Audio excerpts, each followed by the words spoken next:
Hey guys, it's Ted Bogert. Welcome back to the TED Show. We've got a busy Monday for you, but we're wrapping it up. I love this topic. We are going to talk about the continuing tragedy of the Florida manatee crisis. And we have the one and only Dr. Jones is with us, and she's going to share what's going on, why it's important for us to pay attention and try to fix this tragedy and this crisis with the beautiful manatees and so much more. Welcome, Dr. Jones. How are you this morning? Or this afternoon, I guess. I'm wonderful. Thank you so much, Ted, for having me on. I I'm appreciate very it. excited to have you on. When Wendy told me what you do, I was sold, and hopefully Wendy Cohen will be on shortly. But before we went live, I said the audience loves origin stories. So before we take a deep dive into the manatee crisis, let's learn about you, like your journey and why manatees are important to you, kind of that whole 411 background. Well, I guess the brief story, because it could be really, really long, but the brief story is that I became interested in marine mammal science when I was finishing up my um, bachelor's degree at the University of Florida. I was actually going to go to vet school, had wanted to be a veterinarian my entire life. And when it got to the time when I was wrapping up my bachelor's degree, um, interestingly enough, I went to talk to the dean of the vet school. He didn't like the fact that I had taken several of my chemistry courses and physics courses, which they don't even use in vet school, at the community college.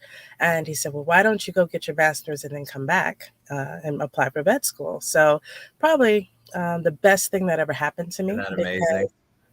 Because I went in search of a gentleman who had done, the only person at UF who had anything in his resume mentioning marine mammals. And long story short, he brought me into the manatee research world. And that was how I started my journey doing manatee research and just being a marine mammal behavior scientist. I love I love the fact when something changes the trajectory of your life without you knowing it. I love that you had a dream to be a vet and then somebody seemingly crushed it, but it ended up being, or at least postponed it, which is crushing when you Yes, really want to start. I understand. exactly. But look how it all worked out for the best. You're now doing what I feel like you were meant to do, which is still working with animals and mammal and animal life. Talk about the why this topic is coming up today. Why I think a lot of people hear about the manatees, they hear about the population decrease, they hear about all of the boaters, they hear about the freeze. There's so much different information that goes on out there. Give us an update on what's actually really happening from somebody who's in the know. Okay. My one of the reasons why I really appreciate you having me on the show was I would like to share with the public some of the information that is the clarify, I should say, some of the misinformation that they're receiving in the media. Currently, as the media has mentioned, there have been over 300 manatees that have died just in 2022 alone in Brevard County, and that was the equivalent of how many died across the entire year of 2021. Wow. The problem is that they are starving to death for multiple reasons, but one of the main things is that what they're being fed in the feeding program isn't sufficient to bring a starving animal back.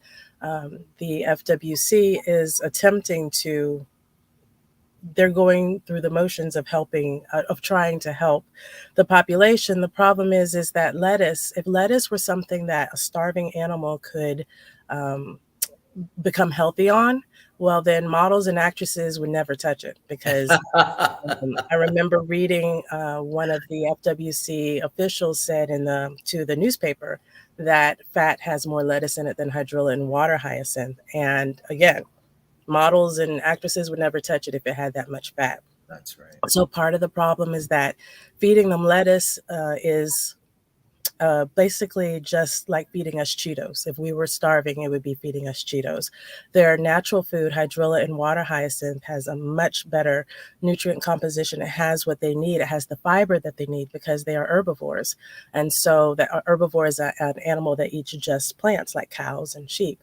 And so they require fiber, and hydrilla and water hyacinth have what they need. And I know this because the work that I did, the manatee research that I did, looked specifically at manatee feeding preferences and which freshwater plants do they prefer when compared to lettuce. Lettuce was at the very bottom of the list. They had a much higher preference for hydrilla and water hyacinth.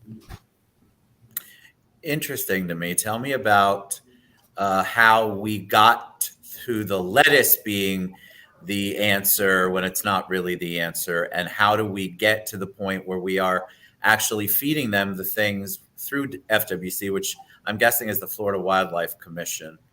Um, Yes. how do we get the food that they need to them?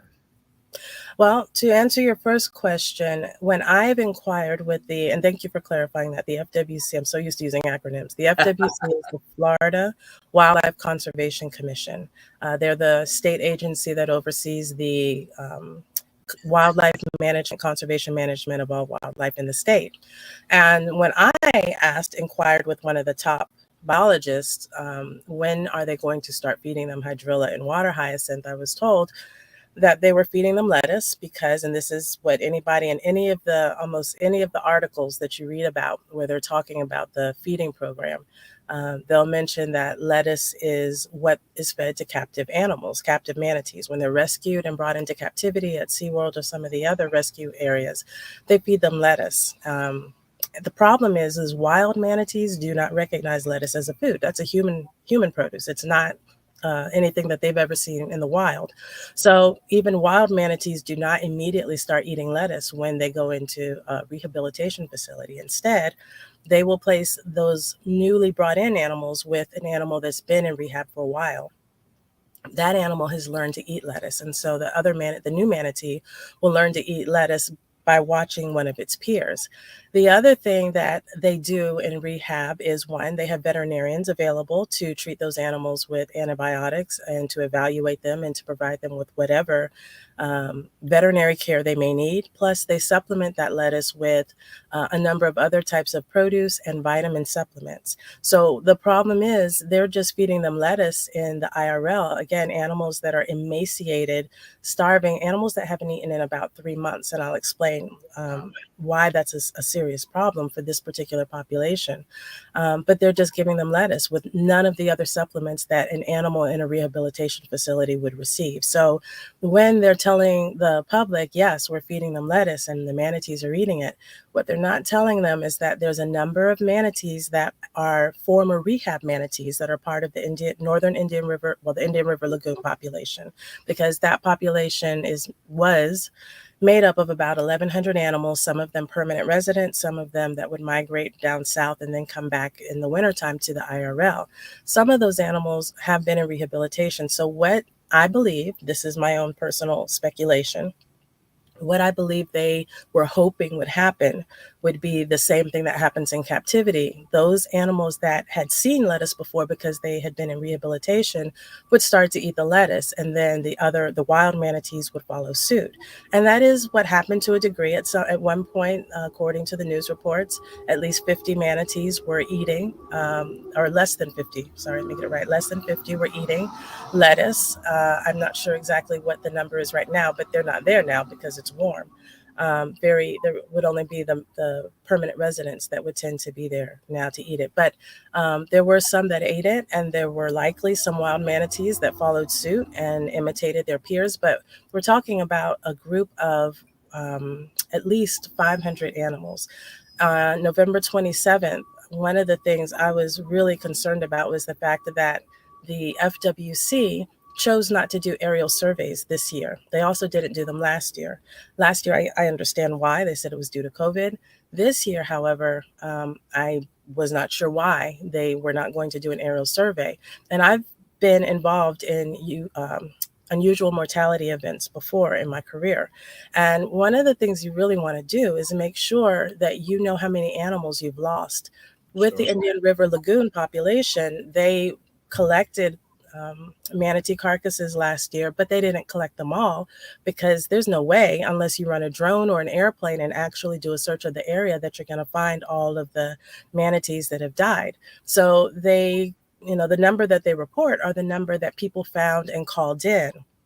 And so you always want to know, okay, well, we know how many we picked up, whether through rescue or for necropsy being animal autopsies. But you always want to reevaluate, well, how many do we have left? And that was something that evidently they chose not to do this year. I, as a scientist, understanding it's important to know how many animals you have in your population during and after you and me, was able to work with Bear Warriors United. Katrina Shaddix is their executive director. And together we were able to get eyes in the sky in order to see how many animals were there on November 27th, which was the Saturday after Thanksgiving. We'd had 2 weeks of cold weather. Manatees cannot live in cold water. They have to go to a warm water area. And so the Florida Power and Light facility there in the Indian River Lagoon is the equivalent of the Blue Spring or Crystal River's Three Sister Springs that you may hear of manatees going to. That's the equivalent for them. It's their warm water refuge. So we got eyes in the sky over there, and there were over 400 animals there at that point in time with absolutely nothing to eat because Oh my gosh. there's nothing in the Indian River Lagoon. If anybody has been there recently, I mean, I don't know if you have gone in years past when there were just seagrass meadows everywhere. And that was what the manatees would live on in the wintertime. It was cold. They would be in the warm water refuge, but then they would venture out to eat seagrass in the middle of the day and then run back to the warm water, during the evening when it was cold. There's nothing there. I've been there several times. It's just a desert there with absolutely nothing for them to eat. And real quick, the reason why I was saying the fact that they hadn't eaten in about 3 months, at least by this time, they haven't eaten in about 3 months. The reason why that is important is because this particular population, and this is actually kind of the canary in the mine, even during the summer, they're not getting enough food. Some of the manatees that stay there have to wander around the Banana River, Mosquito, that particular area looking for food. And some of them might head up north towards Georgia for the migratory ones. But the ones that migrate towards the south of Florida, our seagrass meadows or beds down there are also in decline. So unfortunately, these animals aren't even getting enough to eat during the summer. They're getting enough to get by, but they aren't getting enough to build their bodies back after spending winter in a place that had no food. So Wow. the manatees that were there last year, they survived, but then they go out and during the summer, they're just kind of barely finding enough to eat. So they came back this winter, this fall, or this past November, and they were already compromised in terms of their health. So if you have an animal that's already malnourished, not finding anything to eat, those that are still alive, I am amazed that they are still alive because basically they've gone with little to nothing to eat for the past. So how do we had a question, what can we do to help? How do we stop the starve? One of the things that we've really been encouraging people to do is to write emails rather, and call the FWC Commission, the commissioners. That's a group of gentlemen who run the FWC. They make decisions for the FWC. Also the governor, because ultimately the governor is the one who has the power to say, hey, FWC, get the proper food to these manatees, get hydrilla and water hyacinth to these manatees, so that this population does not go extinct, because that is what we're looking at with this particular population, is what we call a local population extinction event. The FWC has said that they have modeled it and that there's a low chance of that, but I know for a fact from people who know for a fact that there have been 4 to 14 animals, or carcasses rather, being recovered from the IRL since December. So that's a lot of animals that have died, and they're being collected so that they're not out there in the lagoon.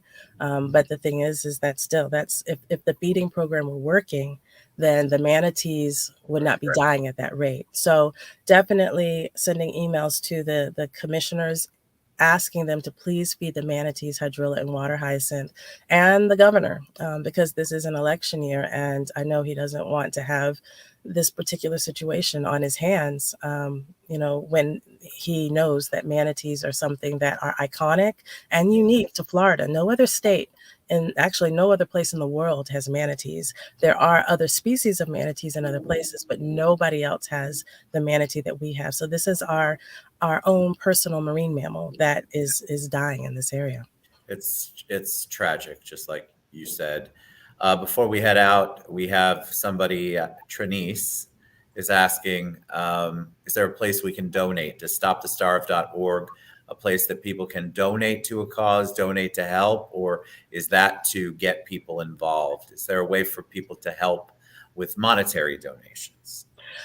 The primary, I know that the Florida Wildlife Federation has a website that people have been donating to them for lettuce. The thing is, they have explained that the cost of transporting hydrilla and water hyacinth, in terms of the reasons that they give, I call them excuses, but the politically correct term would probably be reasons that they give, is that they say that it's too expensive to transport it. They say that it'll turn to mush before they can get it to the manatees, which isn't true, because there are locations not too far from the IRL, within an hour, that the plants can be mechanically harvested and brought to the lagoon within an hour or two, and placed in different areas at this point, because the manatees are in various parts of the lagoon now. They're not just in one spot. Right. And it won't turn to mush. I know that from experience. But one quick thing I want to mention is that the FWC and a number of other groups, agencies, companies spray the hydrilla and the water hyacinth that could be used to feed the manatees. And we have been encouraging them and asking them to stop spraying these plants and instead mechanically harvest them and give them to the manatees. And they refuse to do that. So monetary donations, yes, if you give them to the Florida Wildlife, the FWC's foundation, ideally, maybe at some point in time, it would go towards harvesting hydrilla and water hyacinth. But I would think people would need to stipulate, this is what I want my donation to go towards. I want it to go towards the cost of transporting and mechanically harvesting unsprayed hydrilla and water hyacinth for the manatees in the Indian River Lagoon. And Ted, there's still a lot of management issues that need to be addressed, and Katrina Shaddix and I continue to work with the FWC or communicate with them, I should say, and trying to get these management decisions made in order to benefit this population. Because, again, right now we're looking at an extinction event for this group. It's beyond tragic. It breaks my heart. All right, stopthestarve.org. Write letters, write emails, make calls. Get with your local politicians, your local community leaders.